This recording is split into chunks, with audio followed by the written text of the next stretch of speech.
BC, as we're coming off the bye week here, and we've heard from Coach Rhule and then coordinators as well, obviously. Um, have you feel like you learned anything? You feel like you have any greater insight into how the bye week went than you did 3-4 days ago? I can't say I've learned a ton. That's nobody's fault. I think we're in one of those holding pattern points the last few days where I think you could tell even on Monday, Matt Rhule, as good as he is to us in those settings, I thought it was more like, let's move it along, to the game. There was just a little bit more of that. I mean, obviously, we've picked up on the fact that last Tuesday, Wednesday, I don't know that this is unusual to what other operations would do, especially when you have 2 bye weeks. But I do like the fact that they went heavy with some 1v1s, and you got, it sounded like about an hour, 15 minutes, of work with that.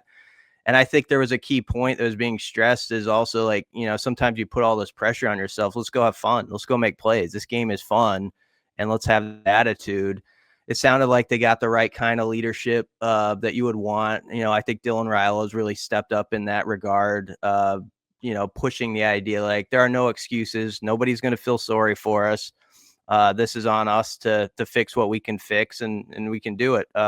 I think they like their culture. They have all off season. We've talked about it, and they saw it showing up last week in their eyes. And now we see if that carries forward into an October that, I said last week on this show, whatever happened in Nebraska, Michigan, whether it was a 3-point win or a 3-point loss, ever since this 25 schedule came out, October was that month where it's like, that's where Nebraska especially has to be like standing just one rung higher on the ladder than all these teams, and solidify your space in the upper middle of this league at least, and then go from there. And it starts this week. Obviously, you got to get the first one before you can start talking about getting 4 of them. BC, have you been surprised in some of these press conferences over the past week and a half, and especially from what we heard yesterday and Monday, just about more of the open honesty about not giving away the entire cow, right? Like we don't know exactly who running back 2 is or any of the, ideology when it comes to the defensive game plans, but it feels like we are getting as much information as possible without knowing the direct answers from the coaching staff. Have you been a little bit surprised at just how open they have been leading into Michigan State? I don't know if I've been surprised. I mean, I think Rhule's probably more transparent than most coaches, any coaches I've covered. I mean, Mike Riley would very much like lay out his injury situation on the Thursday before a game. That was the one thing he would give everything on. But aside from that, I can't think of a coach that brings you more inside sort of what they're thinking and somewhat what direction they're going than Rhule does. And I think he understands, how connected the connective tissue between this fan base and the program. And so he tries to honor that as much as possible without giving away stuff they obviously wouldn't want to. And I think that's important. I think that's something, if you have a guy in that seat for Nebraska that understands that, the fans do appreciate it. But yeah, they gave enough, but not, I mean, they didn't tell us who necessarily is the number 2 or how that's specifically going to look. So there's some secrets, and exactly who goes out at left and right tackle, that's still waiting for Saturday. So I think they kept behind the curtain what they wanted to. But, I do appreciate, like, if you ask John Butler about, like, the development, I just use it as an example because Gabe Moore is a really interesting, like, individual story to me because he was in a green jersey for, like, spring and all fall camp. And then, like, 5 days before the game, you start to hear, oh, he's going to play. And he matters on the run defense. Now, he's not playing 40 snaps, but he's a guy like Gabe Moore has got to be good in October. He can play a good 12 to 15 snaps. And you asked John Butler about Gabe Moore, and he gave a good answer. And I always appreciate that, of course, as a media, and I know the fan base does too. We're talking with Brian Christopherson, Husker247 here.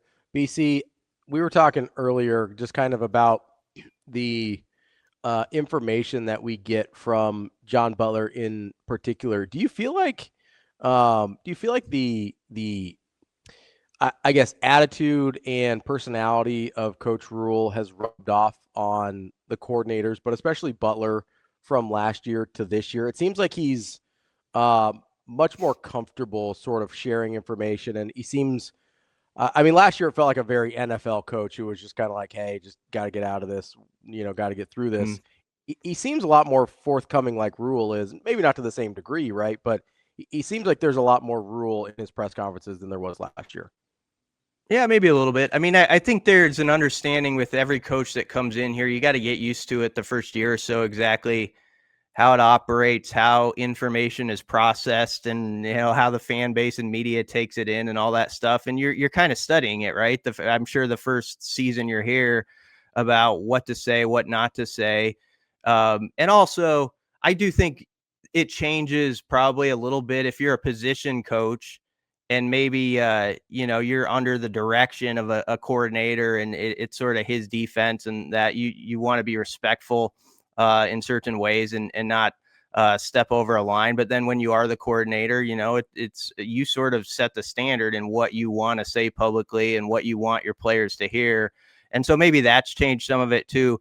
But I do think that's something that's really beneficial and good in Rhule's operation, is that really all his coaches, like he puts all those assistant coaches up front at one point during the off season, and they all do like the radio show within the season. And I think that's part of training for them to move up the ladder, right, and be coaches that have higher profile jobs down the road. And I think he takes a lot of pride in having that tree of guys who have success, and part of building that is those guys getting in front of the media, and you have to answer questions after a good week or a bad week, and how do you do that?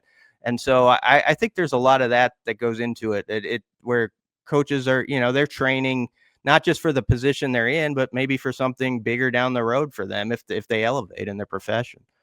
BC, obviously, you had the bye week, kind of recoup, reconnect, and look over a lot of the stats, analyze, maybe watch back some film, whatever you wanted to do in the first 4 games for Nebraska season. But coming off a loss, I know it's a little bit harder to do for a team to look at the positives, but did you have a chance, or have you thought about maybe an underrated or a player that is maybe being undervalued by a general fan base or from media that isn't getting kind of the attention for what they are doing on the field, and just not getting, maybe they don't have the stats, maybe they don't have like another the highlight or limelight that's coming their way? Is there someone that's kind of making significant marks without the publicity? I don't know that he has played a game where you'd say like, okay, he's there yet, but a guy that I think quietly is moving up is Dasan McCullough. Obviously, he was a high-profile guy, as a portal pickup, and he had the missed tackle, I know, on the fourth quarter. He really wishes he had that one back against Michigan. But I feel like if you watch back that game, you saw some of the impact plays he could make. He had 2 TFLs behind the line of scrimmage. And so to your question, when Nebraska loses a game, like, if they had pulled that thing out, that's a different story, where we're kind of writing about us, how that goes. Like, a certain guy makes a few plays like that, and suddenly there's like 2 or 3 headlines about him the next few days. Well, those don't happen when you lose sometimes. And I just feel like he's getting closer to being that sort of full impact guy that Nebraska, was hoping for out of the portal, as he's getting used to his jack position. So I'm really interested, like, where he goes now after this bye week, because I think there's a lot of promise there with that. When you look at the numbers, like, Vincent Shavers is in no way underappreciated by this fan base. They, I think, really love him, but he makes some plays sometimes that people, I think, overlook as like how much he saved the day. He's done it like 2 or 3 times this year. One such play was in the third quarter of that game. Early on, they ran the screen to Justice Haynes, and it was going to go a long ways. And Vincent Shavers is that one of the players on this roster who can erase that, and he did, and it's a no gain, and so everybody forgets about it. But I think there's stuff like that you're going to see show up more from him.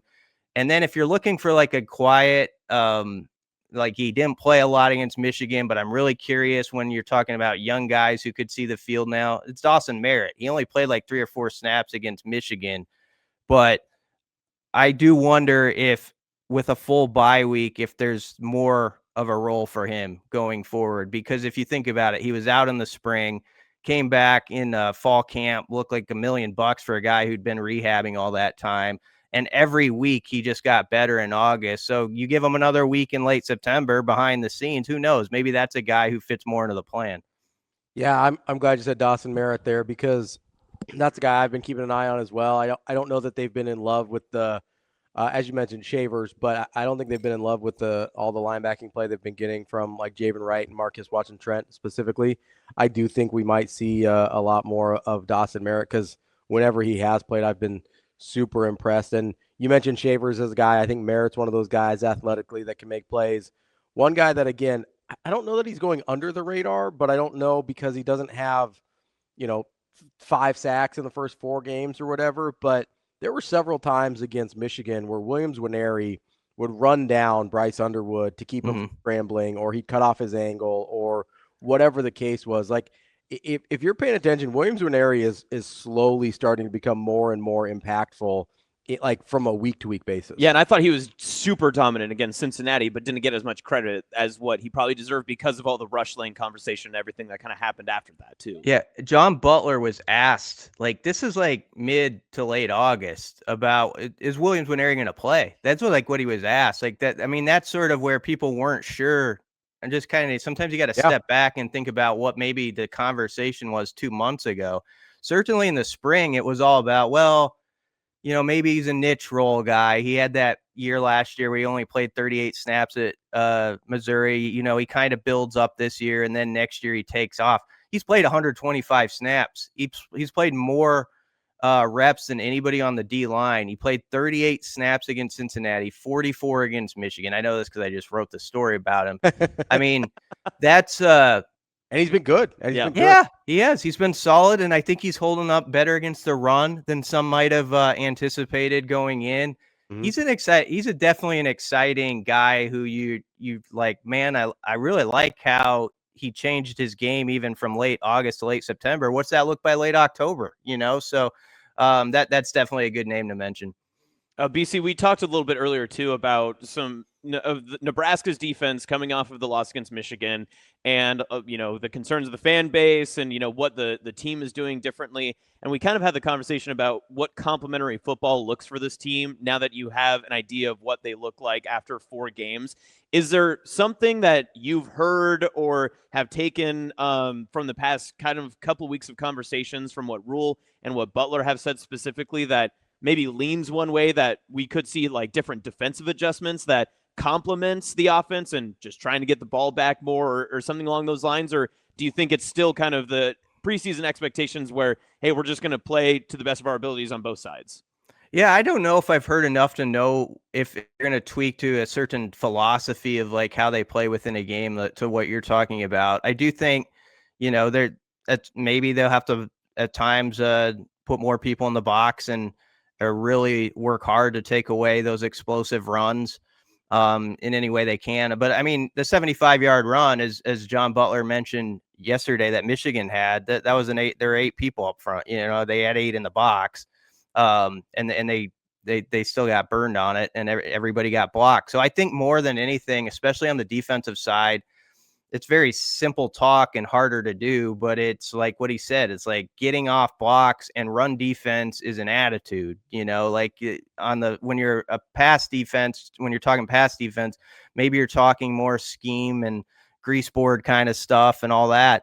But you've got to have that attitude and more hats to the ball. And that's been kind of a constant all through, even before the loss. Like there was one of the games where they, it was like Akron or something after the big win. And even Deshaun McCullers said something like, we got to get more hats to the ball. Like I remember him saying that line, and it's so that's got to be something, but I don't think they're going to change like their approach. Like I know the sequence early on against Michigan has been well discussed, where they decided to forego the field goal and go for it, and it didn't work out. I like Ravi. I was listening to you guys the first hour, and I like the point you made. They still got what they wanted out of that scenario. And that, and that's the thing. Like I wrote it during the game. I was like, if they make the kick, the 40-yarder after they get the ball back after the punt, it's sort of like they did get their 3 points eventually. That's all connected. Some people don't see it that way. I do. And I think that's got to be your philosophy when you make decisions like that.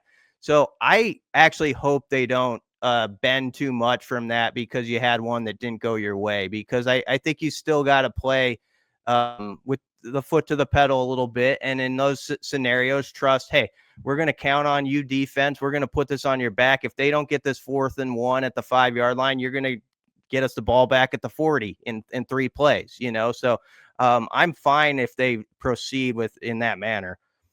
BC, I'd be remiss if I didn't ask you. I know last weekend there were a ton of high-profile recruits at the Michigan game. I know there's going to be a bunch of, I believe, 20 or 30 guys at the Michigan State game as well. Is there anybody specifically you're keeping an eye on from the last couple of visit weekends? Is there anybody that you think we should be keeping our eye on over the next couple of weeks? Well, I don't know who's going to pop or not, but I'm looking at our list now to refresh my brain because Schaefer kind of handled it. The Cooper Terwilliger kid is a really interesting top 247 guy that I don't think people have talked as much about, a tight end. He's an interesting guy in the 27 class. This is a 28 guy who's visiting this week, but Casey Barner was here for the Huddle event in June. That guy, to me, is as good as anybody in that recruiting class. And I don't know, I cover a lot of the team stuff, so I don't always claim to know every guy as well as some others. I just don't. But Casey Barner, I had a chance to sit down and talk with him, and that kid's impressive. He's got a connection with Addison Williams that is real, that goes back, and he's one of the best kids in the 28 class. Like, people should go watch his tape. He can do everything. He's just a playmaker, defensive, but he can do everything. So when I saw that, he's visiting this weekend, I was like, I love that kid. And I just like his attitude. I love that he has a connection with Addison Williams, which I think gives Nebraska a real fighting shot. So that's one name. That one's down the road, 28, but keep an eye on that one. BC, that, you just kind of brought something in my mind with that, because obviously the Michigan game was such a big, it was an event, right? It was what everybody had circled. It was a Colorado game the year before. It was Michigan this year, right? You knew the crowd was going to be up for it. That was a big recruiting weekend. They had a lot of high-profile guys on campus. What is kind of the balance of this coaching staff that you've seen in their recruitment tactics of, do they try to get a lot of their high-profile guys together on the same weekend for a big game like that? Is it just kind of how it balances out on certain schedules? Do they try to force it all into one? Obviously, you're going to have more guys coming for the rest of the home games and such, but is it something like this Michigan State game? Do you just try to find, okay, we've got one high-profile guy, we're going to really focus on him, and the other guys are here too? How do they balance that? Is there a strategy in that, or is it really just come down to whenever the kids are available and their schedule works out to come? I mean, sometimes the first part probably is that you're just at the mercy of the kid's schedule. Like, what the high school schedule is like. Can he get out that weekend? What does he also set up elsewhere? But certainly I think there's planning or thought to the more of these guys that we can get around each other that are top guys. I mean, they see who's who and know who's on the top list and all that stuff. And then you're down on the sideline with them, and maybe they've been with those guys at other schools on other visits. But I do think it's a big deal when you get guys around each other who are top tier guys on the setting, on campus in that stadium. And they're like, okay, this is what it would be like. This is what we could do together. That's why I thought it was such a huge thing when I don't know that they're going to get Ahmad Hudson when it's all said and done. But the fact that he was at that 7-on-7 event when Trey Taylor's in his own future stadium, throwing him touchdown passes in that very end zone. It's like, this could be us, bro. I mean, I think that stuff means a lot. So this is a good weekend. Michigan was definitely a great recruiting weekend, and USC is going to be just huge. It's going to be bonkers for that one. So the thing I'll say though, is they've constantly had a drumbeat, I feel like, this year of having some really interesting prospects every week. And I think that's been upgraded from the past. I do think they're starting to find their stride, now in year 3 with their relationships and all that and the facilities built, and that's helping them.